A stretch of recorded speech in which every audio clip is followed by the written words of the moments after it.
ওম শান্তি। সবাইকে নমস্কার জানাই। আজকে আমরা মন্দিরের ভোগের বিশেষত্ব জানব। আপনারা অনেকেই জগন্নাথ মন্দির, শ্রীনাথজির মন্দির ও অন্যান্য মন্দিরে ভোগ গ্রহণ করেছেন। আজকে প্রাত মুরলিতে আমাদের বাবা, শিব বাবা যখন বললেন জগন্নাথ মন্দিরে ভোগ আর শ্রীনাথজি মন্দিরে ভোগ, দুই ভোগের আলাদা আলাদা বিশেষত্ব আছে। তাই একটু ঘেঁটে দেখলাম কি বিশেষত্ব আছে, চলুন জানি। জগন্নাথ মন্দির পুরী, উড়িষ্যা তথা ভারতে এক হিন্দু ধর্মের অন্যতম তীর্থস্থান এবং পুরী নগরীর কেন্দ্রবিন্দু। এটি ভগবান জগন্নাথ, বলভদ্র ও সুভদ্রাকে উৎসর্গকৃত 4 ধাম তীর্থের একটি অংশ। বার্ষিক রথযাত্রার জন্য এই মন্দির বিশ্বব্যাপী প্রসিদ্ধ। নির্মাণ হয়েছিল 12শো শতাব্দী এবং এই মন্দিরের উচ্চতা 214.8 ফুট। স্থাপত্যের রীতি আছে কলিঙ্গ বা ওড়িশা শৈলী। প্রধান উৎসব হলো এখানে রথযাত্রা, কিন্তু সারা বছর পুজো হয় এবং ভোগও পাওয়া যায়। অপরদিকে শ্রীনাথজির মন্দির, এটি ভারতের রাজস্থানে নাথদ্বারায় অবস্থিত একটি বিখ্যাত হিন্দু মন্দির, যা কৃষ্ণের শ্রীনাথজি রূপকে উৎসর্গকৃত করে। এটি বৈষ্ণব পুষ্টিমার্গ সম্প্রদায়ের অন্যতম প্রধান তীর্থস্থান এবং ভক্তদের কাছে শ্রীনাথ দ্বার নামে পরিচিত। এর অবস্থান আমরা বললাম নাথদ্বার, রাজস্থান, ভারতে।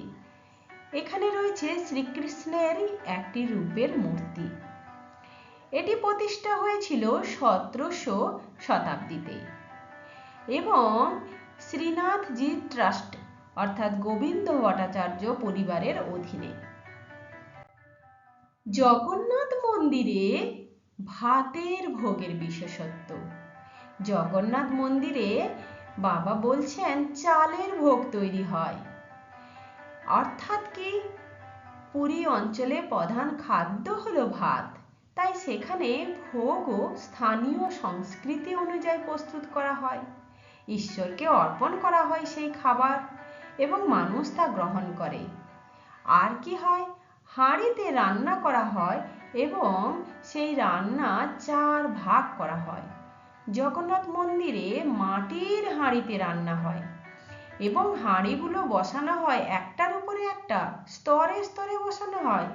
এটি নাকি একটি প্রাচীন ঐতিহ্য। 4 ভাগ করার প্রতীক অর্থ কি? 4 যুগকে নির্দেশ করে, 4 দিককে, 4 বর্ণকে, সমগ্র মানব সমাজের প্রতিনিধিত্ব করে। তাই এই ভোগ শুধু খাদ্য না, সমতা ও সমষ্টির ভাগাভাগির প্রতীক। এই দেখুন, এই ধরনের মাটির পাত্রে কিন্তু ভোগ পাওয়া যায়। শ্রীনাথজির মন্দিরে ঘিয়ের ভোগের মাহাত্ম্য। ঘি সমৃদ্ধ ভোগ কেন না, রাজস্থান অঞ্চলে দুগ্ধজাত খাবারের ঐতিহ্য কিন্তু প্রবল। তাই শ্রীনাথজির ভোগে মিষ্টি, ঘি এবং রাজকীয় খাদ্য বেশি গুরুত্ব পায়।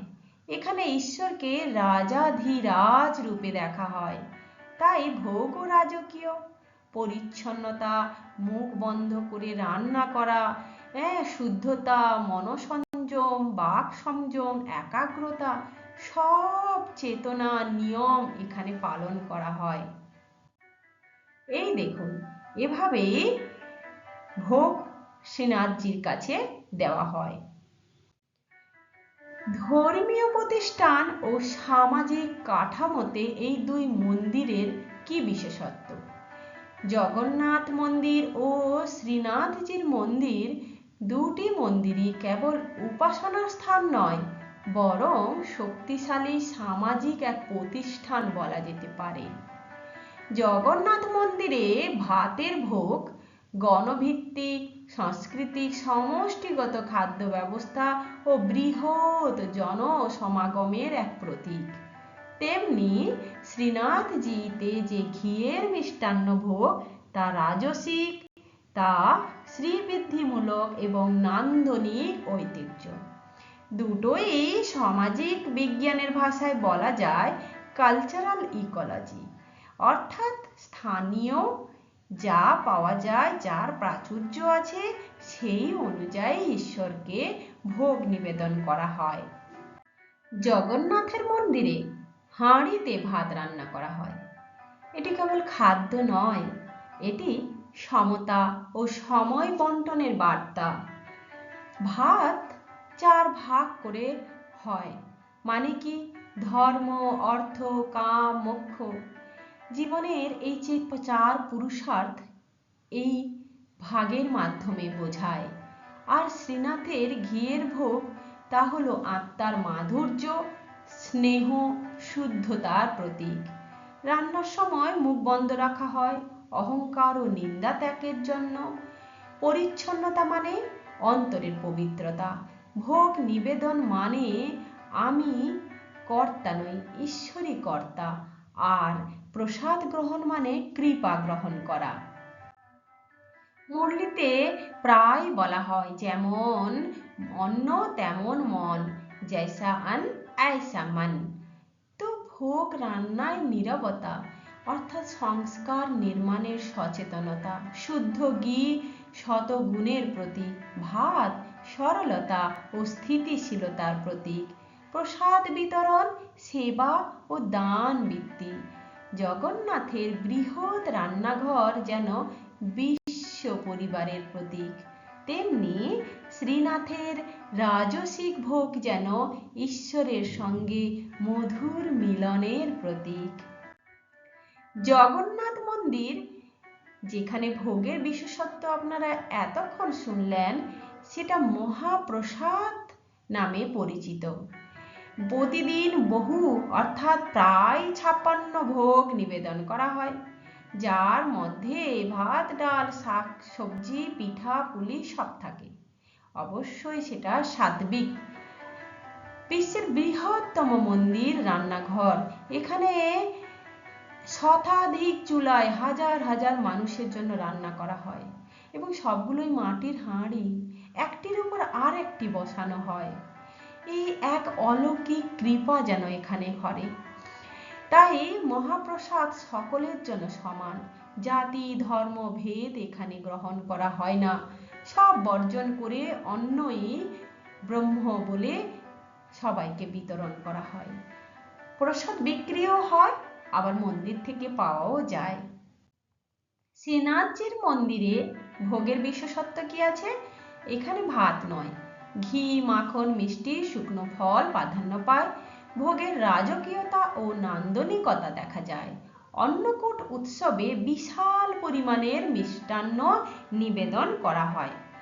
সেবা ভিত্তিক উপাসনা হয় এখানে। ভোগকে সেবা হিসাবে ধরা হয়।